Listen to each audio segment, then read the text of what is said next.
So today I just wanted to share with you this David Bowie 1970s inspired look. David Bowie has been a massive influence on my life from a young age. My dad introduced me to his creative talent and then I haven't gone back really. I used to be obsessed with The Labyrinth as well, the film. If you haven't seen it you need to watch it, it's really good.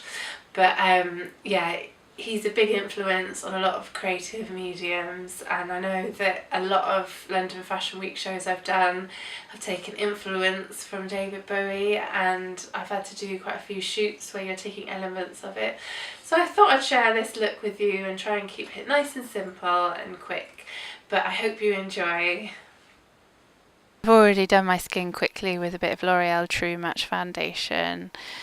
This is a little bit of Select Cover Up just to bleach out the brow, so I didn't want them to be completely knocked out with the sort of soap version where you flatten them. I just wanted to really take down the colour, but it's a nice alternative to actually bleaching them. Sellotape. It's good to sort of roughly work out where you're going with it as well. I didn't think about the fact that using a handheld mirror wasn't going to work very well because you need both hands to really see what you're doing, but you'd sit in front of a mirror when you're doing it.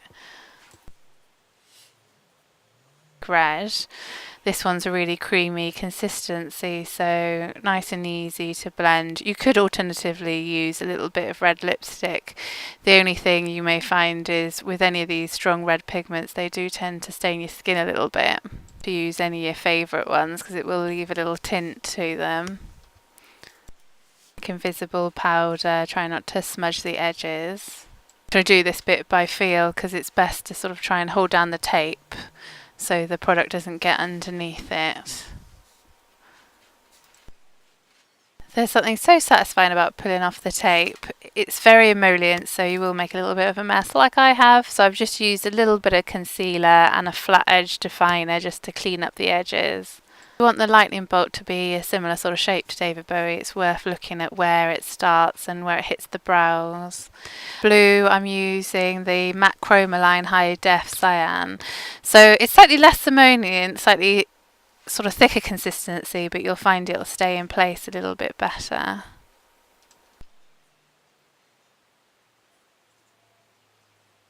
This fine black line, I'm using the MAC acrylic paint in black. This one is quite a runny consistency, so I find using it from the lid works best as it's slightly thicker.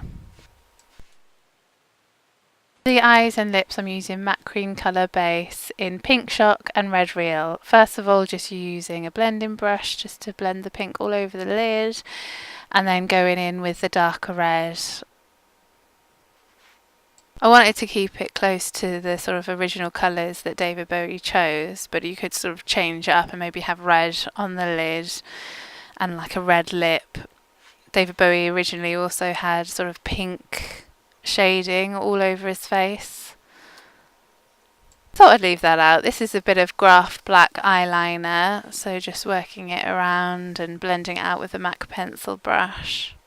If you wanted to make it slightly more glamorous, say if you were wearing it for a fancy dress or something, you could use false lashes, the lightning bolt, but I was worried the tape would take off the shading. Going back to that pink and red cream colour base, I'm using that on the lips and I'm just pressing it on with my fingers. I don't want hard lines with it and I want it to be nice and quick. If you are doing it for a fashion shoot or something, really have a think about playing with the colours. I did it once completely made of stuck-on crystals. Thank you so much for joining me. I hope you picked up a few little tips and techniques. I know it's not the sort of thing that you do for going down the shops. Well, not unless you wanted to, but most people wouldn't. But it's still very useful and hopefully good for the makeup artists out there.